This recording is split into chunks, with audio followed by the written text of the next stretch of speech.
आज हम लोग लकड़ी पंचायत के दुधईबारी गांव में आए हुए हैं। तो मिट्टी नमूना का कार्य चल रहा है, तो दुधईबारी में हम लोग शुरू किए हैं। तो बताना चाहेंगे बिहार सरकार द्वारा खेत का मिट्टी नमूना जांच किया जा रहा है। तो एक पंचायत में 37 किसानों का केवल मिट्टी नमूना लेना, तो 37 किसानों का केवल ग्रिड बनेगा, तो गांव वाइज बनेगा। तो यहाँ पे 7 गांव है, तो इस गांव में 7 किसानों का नमूना लिया जाएगा। तो जैसे आपका हम यहाँ ले लिए नमूना, तो मान के चलिए ये 1 हेक्टेयर एरिया में ऐसे ही मिट्टी पाया जाएगा यहाँ।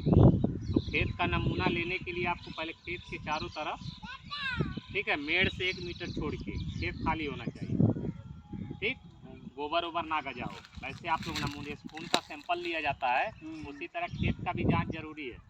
किसान इतना जहर डाल रहा है खेत में, कुछ नहीं हो रहा है उत्पादन, मालूम है कि नहीं, और वही जहर खा रहा है, उससे बीमारियां फैल रही है। तो हम देखना चाहेंगे, जैसे मान लीजिए हमको यूरिया नहीं डालना है, तो उस जांच से पता चल जाएगा क्या डालेंगे। तो खेत के चारों कोने से और बीच में से 5 जगह से मिट्टी लिया जाता है। अब कैसे मिट्टी लेते हैं लाइए बताते हैं। देखिए, खेत छोड़िएगा 1.5 मीटर, अब इधर से खन लीजिएगा और इधर से खन लीजिएगा। डी आकार बन गया ना, ये इसको फेंक देंगे, ये नहीं रहेगा, ठीक है।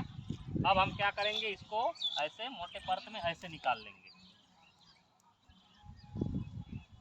ऐसे 5 जगह का निकाल के हम इसको फिर मिला लेते हैं। मिलाएंगे, अब मिलाने के बाद 4 हिस्सा करेंगे। 4 हिस्सा में से आमने सामने का फेंक देते हैं, फिर 2 हिस्सा रख लेंगे। फिर उसके बाद मिलाएंगे, जब आधा किलो रह जाएगा मिट्टी, तो पॉलिथीन में भर के आपका डिटेल लिख कर फिर सिवान ब्लॉक पे जिला में भेज दिया जाएगा, लैब में। वहाँ जांच हो के 1 महीना के बाद आपका कागज आ जाएगा। तो धान की जब हम रोपाई अगली फसल रोपेंगे, तो उसमें लिखा रहेगा आपको कितना यूरिया देना, कितना डाई देना। तो इससे किसान का पैसा भी बचेगा और मिट्टी भी पता चल जाएगी हमारी खराब है या सही है, ठीक है। इसीलिए ये जांच का कार्यक्रम बिहार सरकार चला रही है, इसमें कुछ लगता नहीं है। अगर प्राइवेट में आप करा रहे हैं तो 100-200 रुपये हो लगता है। इसमें विभाग के स्टाफ को लगाया, अपना खेत जांच करके आपको रिपोर्ट दे देंगे और बताएंगे कैसे खेती करना, ठीक है। धन्यवाद।